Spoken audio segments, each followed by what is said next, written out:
Hello అండి అందరికీ welcome to మగ్వా life. ఈరోజు లంచ్ స్పెషల్ వచ్చేసి aloo curry. What I eat in a my lunch వచ్చేసి ఆలూ కర్రీతో సింపుల్గా కానించేసాను. మీలో ఎంతమందికి ఆలూ కర్రీ ఇష్టమో కామెంట్ చేయండి. నాకైతే చాలా ఇష్టము. ఈరోజు బ్రేక్ఫాస్ట్ చపాతీలోకి కూడా ఆలూ కర్రీనే. సింపుల్గా ఎక్కువ ఇంగ్రీడియంట్స్ లేకుండా ఎంతో టేస్టీగా ఉంటుంది ఈ కర్రీ. ఈ రెసిపీ కావాలంటే ఛానల్లో ఉంటుంది, మీరు కూడా ఒకసారి ట్రై చేయండి.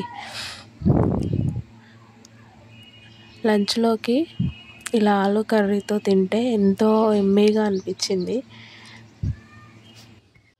అలాగే లంచ్ తర్వాత స్వీట్కు మేము వినాయకుని దగ్గర తీసుకున్న లడ్డూలోకి సేమియాని మిక్స్ చేసుకొని ఈ బూందీ లడ్డూలో తింటుంటే ఎంతో టేస్టీగా ఉంది. నేను స్వీట్ తక్కువ వేసి సేమియాని చేశాను.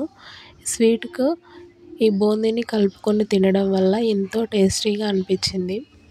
మీరు కూడా ఒకసారి బూందీలో ఇలా పాయసాన్ని కలుపుకొని తినండి, టేస్ట్ బాగుంటుంది. ఒక 5 minutes బాగా నాననివ్వండి. 5 to 10 minutes టేస్ట్ బాగా ఇంక్రీజ్ అవుతుంది. ఇలా కలుపుకొని తింటే ఎంతో బాగుంది.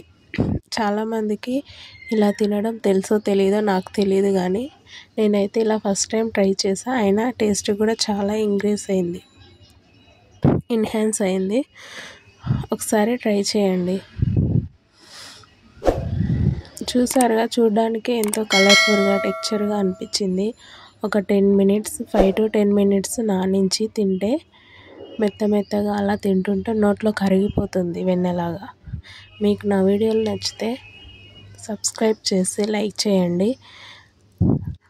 అలాగే ఒక కామెంట్ కూడా చేయండి, నా వీడియోలు ఎలా ఉన్నాయో కామెంట్ చేస్తే నాకు ఇంకా ఎక్కువగా ఎలా చేయాలనేది నాకు కూడా తెలుస్తుంది.